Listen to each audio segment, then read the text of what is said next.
ကိုယ်စိတ်ကိုပင်ပန်းစေမဲ့အရာတွေကိုမေ့ထားလိုက်ပါလူတိုင်းကလူပင်ပန်းတဲ့ဓာတ်ကိုခံနိုင်ကြပေမဲ့စိတ်ပင်ပန်းတဲ့ဓာတ်ကိုတော့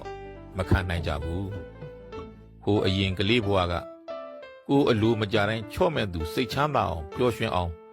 လုပ်ပေးနိုင်တဲ့မိဘတွေရှိပေမဲ့အသက်အရွယ်ရလာလို့ကိုယ့်ဘဝကိုရှောင်လန်းရတဲ့အခါ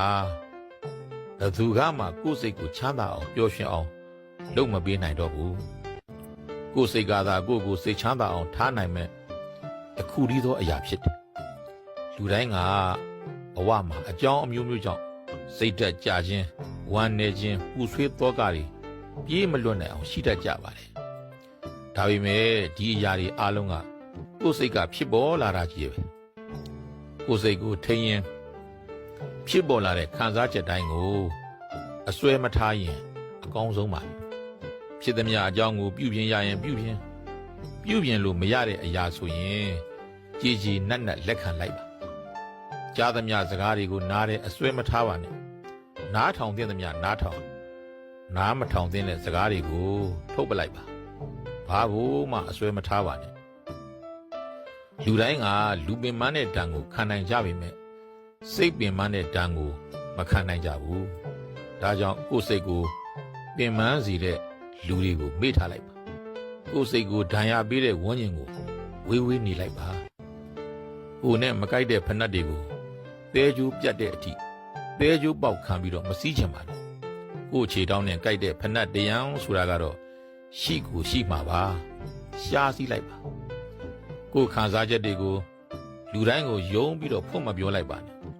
ဆေးပေးမဲ့သူတွေထက်မီးယူမီးရှို့မဲ့သူတွေကပိုးပြီးတော့များတတ်တယ်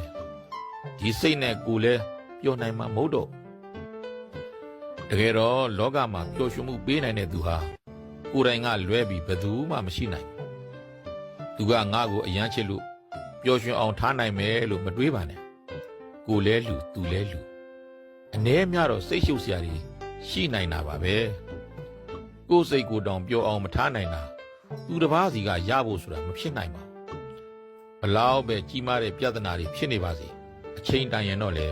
ကြီးဆုံးသွားမှာပဲဆိုတာမမေ့ပါနဲ့အသွေးအသားတွေနဲ့တိဆောက်ထားတဲ့ခန္ဓာကိုယ်ကြီးနာတာကျင်တာ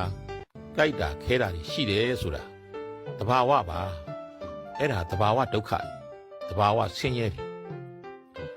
အသွေးအသားနဲ့တိဆောက်ထားလို့နာတာကျင်တာပါဘာအသွေးအသားဘာအယိုးကြောမှမရှိတဲ့ကိုယ်စိတ်ကိုနာတယ်ကျင်တယ်ကြိုက်တယ်ခဲတယ်ဆိုတာကတော့